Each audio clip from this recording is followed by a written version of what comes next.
प्रिय विद्यार्थियों, online classes में आपका स्वागत है। ये हमारा जो टॉपिक चल रहा है सूरदास द्वारा रचित सूरसागर के पद पढ़ाए जा रहे हैं। अब देखो, ये जो पद है, इस पद को, ये विरह से वर्णित पद है। इसमें विरह व्यथा का वर्णन किया गया है गोपियों की। इसमें प्रीतम श्री कृष्ण के विरह में व्यथित गोपियाँ बार बार उस श्री कृष्ण का नाम स्मरण करती रहती हैं। तो इसमें उस गोपियों की मार्मिक मनोदशा का वर्णन किया गया है। तो देखो इस पद में कैसे वर्णन किया गया है, पहले मैं इसको एक बार पढ़ देता हूँ। बिनु गोपाल बेरिन भई कुंजे, बिनु गोपाल बेरिन भई कुंजे, तब वह लता लगत तन शीतल, अब भई विषम ज्वाल की कुंज। वृथा बहती जमुना खग बोलत, वृथा कमल फूलन अलगुंजे। वृथा बहत जमुना खग बोलत, वृथा कमल फूलन अलगुंजे। पवन पान घनसार संजीवन, पवन पान घनसार संजीवन, ददिसुत किरण भान भई भुंजे।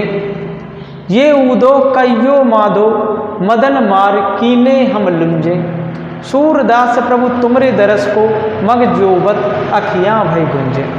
तो देखो बच्चों, ये जो पद है इसमें ये गोपियों की विरह व्यथा का वर्णन किया गया है इसमें। तो देखो मैं इसका अर्थ करके बता देता हूँ। इसमें दो तीन कठिन शब्द अर्थ आए हैं। बैरिन का मतलब होता है, बैरिन का मतलब शत्रु होता है। जैसे बैरिन, बैरिन का मतलब क्या होता है? शत्रु। ज्वाल कहते हैं अग्नि को,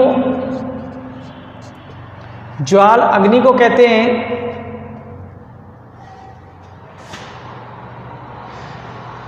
अली माने भौरे, भ्रमर, और घनसार कहते हैं कपूर को।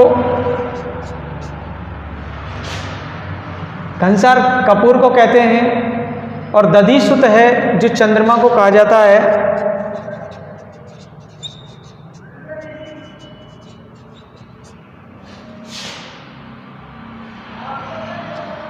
मदन कामदेव को,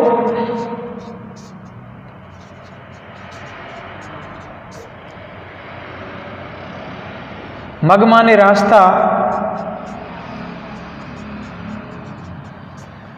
मग का अर्थ होता है रास्ता, और जोवत माने प्रतीक्षा करना, बाट देखना।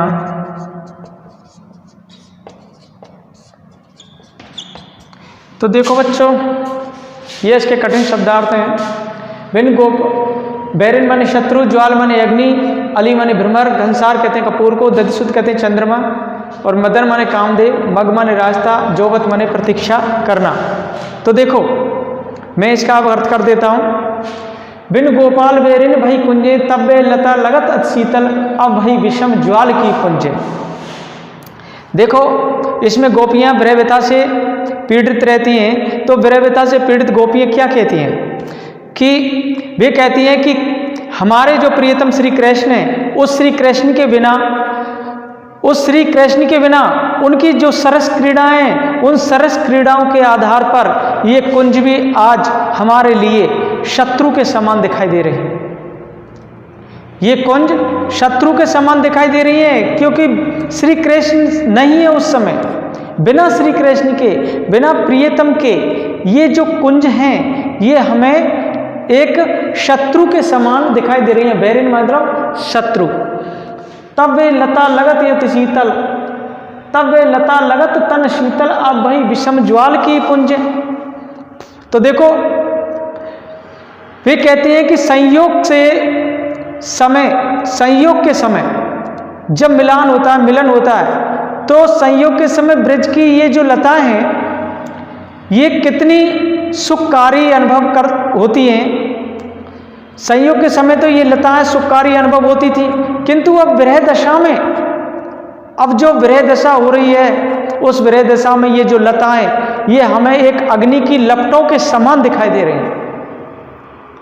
विरह की दशा में ये जो लताएं अग्नि की लपटों के समान दिखाई दे रही हैं। तब वे लता लगत तन शीतल अब विषम ज्वाल की पुंजे, कि वे कहती हैं गोपियां कि देखो, जब संयोग के दिन होते हैं, जब प्रियतम हमारे साथ रहते हैं श्री कृष्ण, तो ये लता हमारे शरीर को बहुत ही शीतल लगती हैं। और ये विरह दशा में ये जो लताएं, ये अग्नि के समान, अग्नि की जो लपट होती है उनके समान दिखाई दे रही हैं। तो देखो,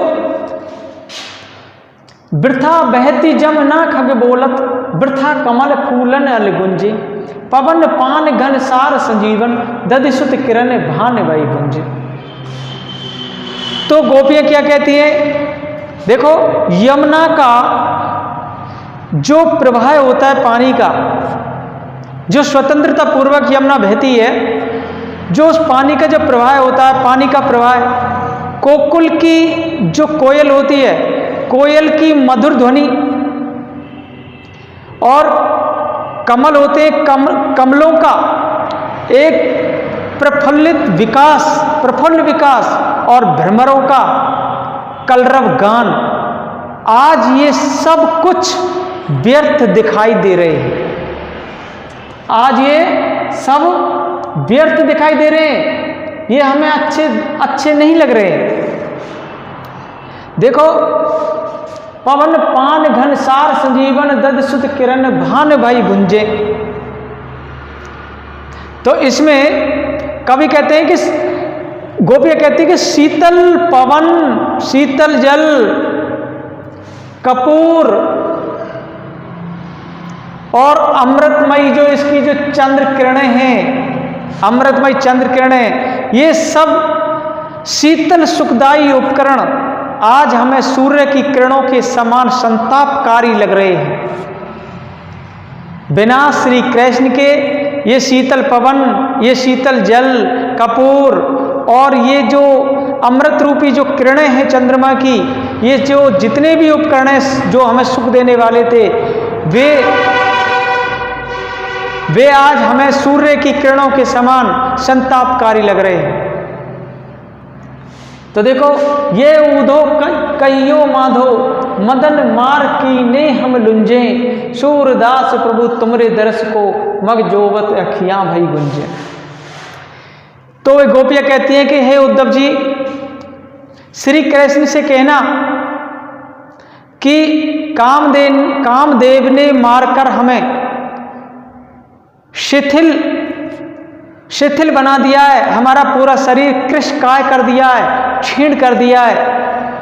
सूरदास जी कहते हैं कि गोपियों ने कहा है कि जो प्राण वल्लभ कृष्ण है, उस प्राण वल्लभ कृष्ण की प्रतीक्षा करते ये जो हमारी आंखें हैं, जो हमारी आंखें हैं, ये आंखें गुंजा के समान लाल रंग की हो गई हैं। प्रतीक्षा करते करते उस कृष्ण की हमारी आंखें गुंजा के समान लाल रंग की दिखाई देती हैं, ये लाल रंग की हो गई हैं, इतनी प्रतीक्षा करती हैं ये आंखें हमारी।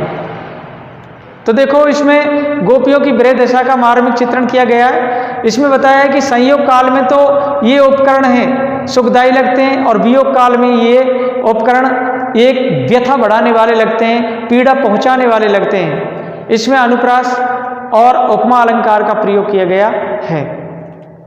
अब हम अगला पद लेते हैं।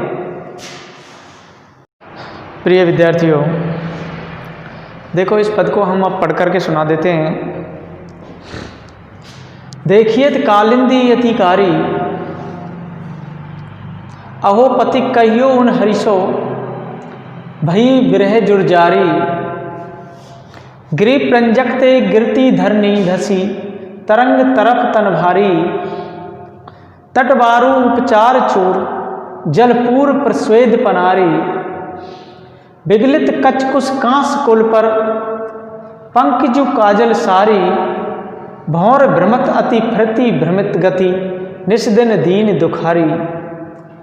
निस दिन चकई पिए जो रटती है, भई मनो अनुहारी। सूरदास प्रभु जो जमुना गति, सो गति भई हमारे। तो देखियो, तो बच्चों देखो, ये जो पद है, ये पद भी विरह दशा से पूर्ण बताया गया है।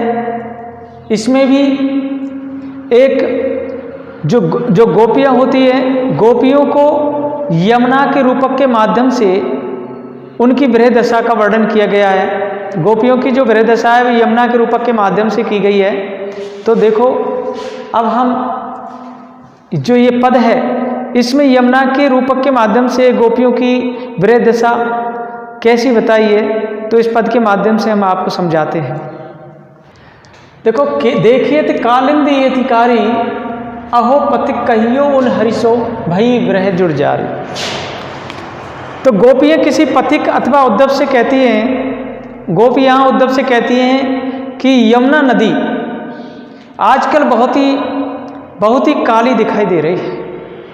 गोपियाँ कहती हैं कि यमुना नदी आजकल बहुत काली दिखाई दे रही है। तो वे कहती है कि हे पथिक, तुम श्री कृष्ण के पास जाकर के कह देना कि यमुना तुम्हारे विरह ज्वर रूपी ताप से संतप्त होकर के काली हो गई है। तुम्हारा जो विरह ज्वर रूपी जो ताप है, उससे संतप्त होकर के यमुना काली पड़ गई है। तो वे गोपियाँ उद्धव से कह रही हैं इस बात को, श्री कृष्ण के लिए ये व्यंग्यात्मक है, रूपक के माध्यम से समझा रही हैं, जिससे कि श्री कृष्ण उनकी स्थिति को समझ सके। तो गोपियाँ कहती हैं कि हे उद्धव जी, कि यमुना नदी अत्यधिक काली दिखाई दे रही है, कि तुम श्री कृष्ण के पास जाकर के कह देना कि यमुना तुम्हारे विरह ज्वर रूपी संताप से काली हो गई है।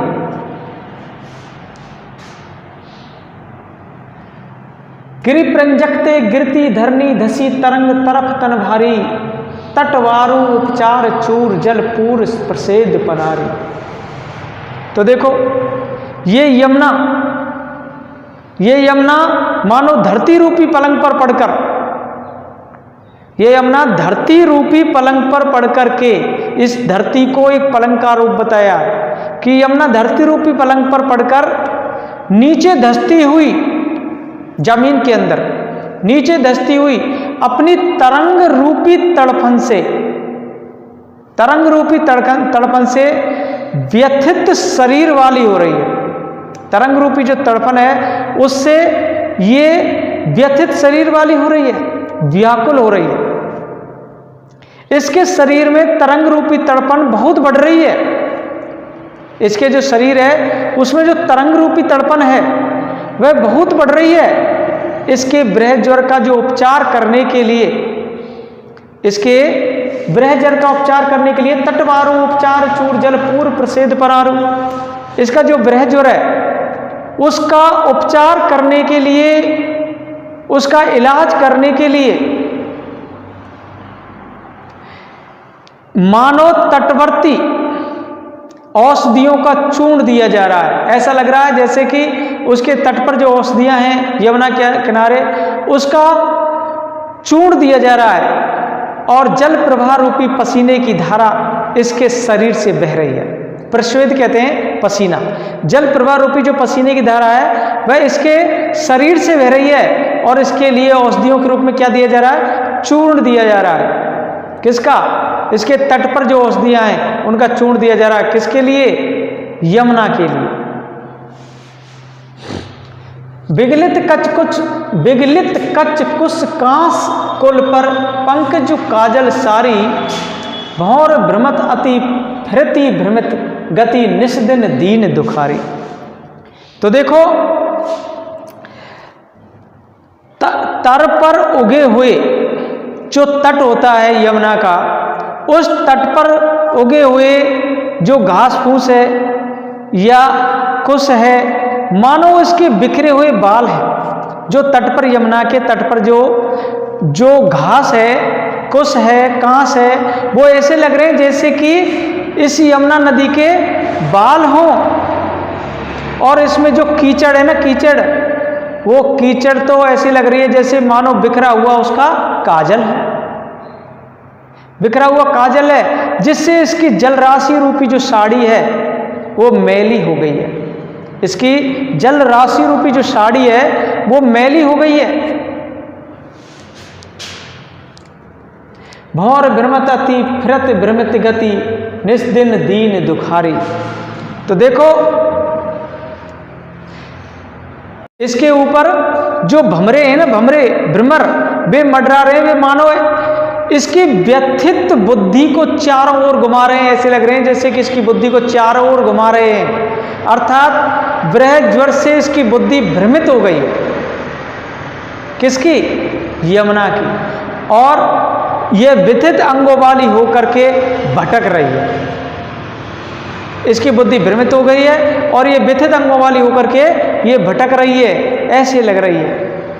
तो इसकी जो साड़ी है उसको जल रूपी साड़ी बताया गया, मैली साड़ी बताया गया, कीचड़ को काजल बताया गया है यहाँ पर। और जो इसके तटवर्ती जो घास है, कुश है, उसको इसके बाल बताए गए हैं। निस्दिन चकई पिए जू रटत है भई मनो अनुहारी सूरदास प्रभु जो जमना गति सो गति भई हमारी। देखो ये रात दिन जो क्या है कि ये है जो रात दिन चकवी के बहाने मुख से कुछ कहती रहती है। जो चकवी होती है, चकवी नामक पक्षी होता है एक, वो क्या है कि मुख से कुछ कहती रहती है और अर्थात चकवी रूपी जो वाणी में व्यथा का जो स्वर व्यक्त कर रही है, मानो वो ये प्रियतम से अपनी व्यथा को लेकर के ये अनुनय विनय कर रही है। जिस प्रकार चकवी एक व्यथित प्राणी होता है ना, उस प्रकार ही ये भी अब ईश्वर से अनुनय विनय कर रही है अपने प्रियतम से। तो सूरदास वर्णन करते हुए कहते हैं, सूरदास प्रभु जो जमुना गति सो गति भई हमारी। सूरदास जी वर्णन करते हुए कहते हैं कि गोपियां कहने लगी कि हे प्रभु, जो बुरी दशा यमुना की है, जो बुरी दशा यमुना की है, विरह वेदना से हमारी भी वही दशा हो रही है, अर्थात हम विरह वेदना से अत्यधिक व्यथित हैं। तो उन्होंने यमुना के माध्यम से स्वयं की वेदना को दर्शाया है और जो गोपियां हैं श्री कृष्ण के लिए ये संदेश पहुंचा रही हैं कि जिस प्रकार यमुना की ये दशा हो रही है, उसी प्रकार दशा हमारी हो रही है। तो देखो इसमें विरह ज्वर से जो शरीर है और वो जो काला पड़ गया है और हृदय की धड़कनें बढ़ रही हैं, पलंग पर पड़े रहना, साड़ी वस्त्रों का मलिन होना, मति भ्रम होना, ये जितनी भी दशाएं हो जाती हैं, उन्हें यमुना के रूपक द्वारा गोपियों के विरह संताप से आरोपित किया गया है। इसमें गोपियों की विरह दशा की सशक्त व्यंजना हुई है। और देखो इसमें उत्प्रेक्षा और रूपक अलंकारों का प्रयोग किया गया है तथा अनुप्रास अलंकार भी इसमें, अनुप्रास अलंकार का भी प्रयोग किया गया है। धन्यवाद।